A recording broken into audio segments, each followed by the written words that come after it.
In Afghanistan, there's a saying that reveals one of humanity's darkest secrets. Women are for children, boys are for pleasure. What you're about to discover isn't ancient history. It's happening right now as you watch this video. You're walking through dusty cobble streets, past children selling trinkets to survive. The call to prayer echoes from ancient minarets. To most visitors, this looks like any developing nation struggling with poverty. But beneath this surface lies a horror so systematic, so embedded in Afghan culture, that it challenges everything you know about human dignity. This is Bachabazi, boy play in Persian. It's one of the most widespread forms of child sexual exploitation still operating today. What makes this particularly devastating is that it's not hidden underground. It happens in broad daylight, celebrated at parties attended by police officers, government officials, and religious leaders. The recruitment process is systematic and heartbreaking. Traffickers target street children, orphans, and boys from families facing starvation. Sometimes children are abducted from their homes or streets where they beg for food. More often, families are approached with what seems like opportunity, money for their son, with promises of education and a better life. What makes this recruitment devastating is how it exploits parental love.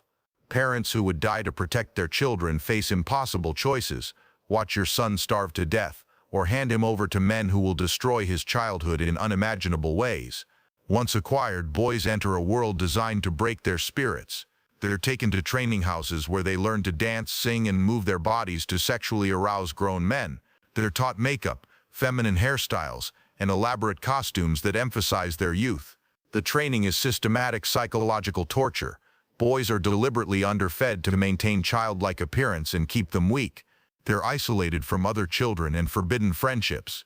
Every aspect reinforces one message: your only value is pleasing the men who own you. The performances are elaborate social events in private compounds. Powerful Afghan men watch boys as young as 10 dance in silk costumes, movements becoming increasingly provocative. Audiences bid on favorite performers, with highest bidders earning private access. But dancing is merely appetizer. After performances, children are taken to private rooms where systematic rape occurs. This isn't recognized as abuse by Afghan systems. Boys who resist face beatings, starvation, or sale to crueler masters. The men participating have constructed elaborate justifications. They claim it's not homosexuality because they don't love the boys. They're simply using them for physical pleasure. They argue it's not rape because children are compensated with food and shelter. This moral framework allows them to sexually abuse children while maintaining status as respected community members and devout Muslims. The men participating in Bachabazi have constructed elaborate justifications for their actions. They claim it's not homosexuality because they don't love the boys. They're simply using them for physical pleasure. They argue it's not rape because the children are being compensated with food, shelter, and training. This moral framework allows them to sexually abuse children while maintaining their status as respected community members, devout Muslims, and family men. What makes Bachabazi particularly horrifying is how completely it's woven into Afghan social fabric. These parties are attended by government officials, police commanders, military leaders, and wealthy businessmen. The practice is so normalized that DVDs of dancing boys are sold openly in markets, with everyone understanding exactly what they're advertising.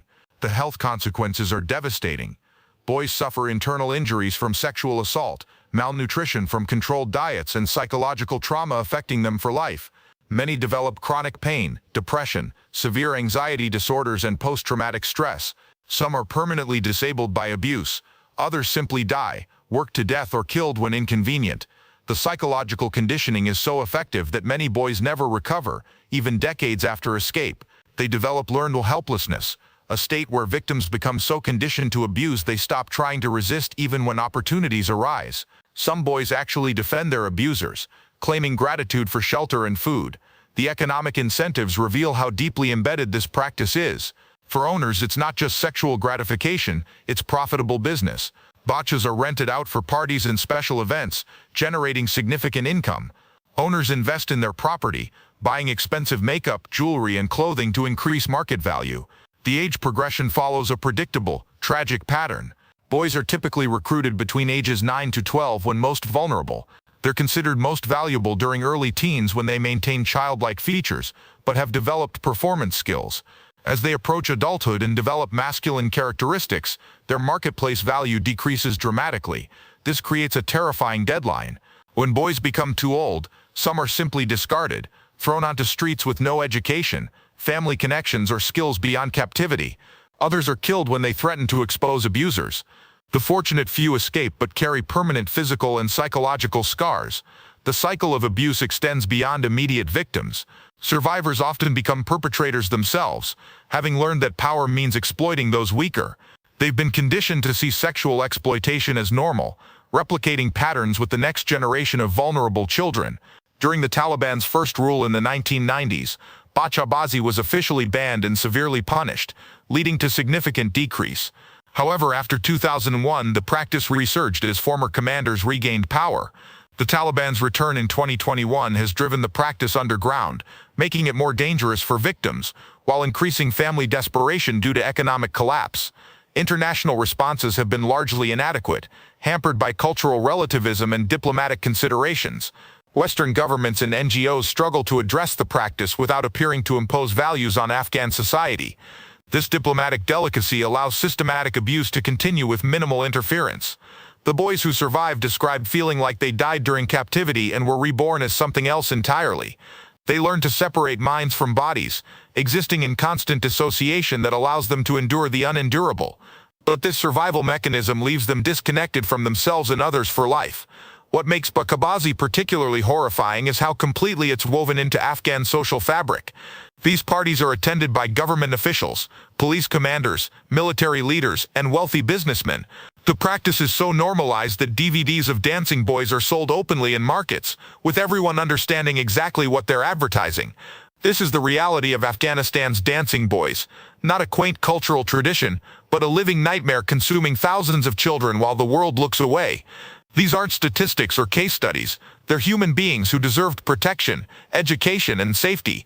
The tragedy isn't just individual suffering, but what it reveals about societies that normalize child exploitation.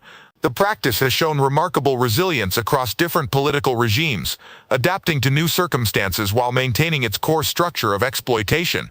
Whether under Soviet occupation, civil war, Taliban rule, or international intervention, Bachabazi has persisted because it serves the interests of Afghanistan's power structures.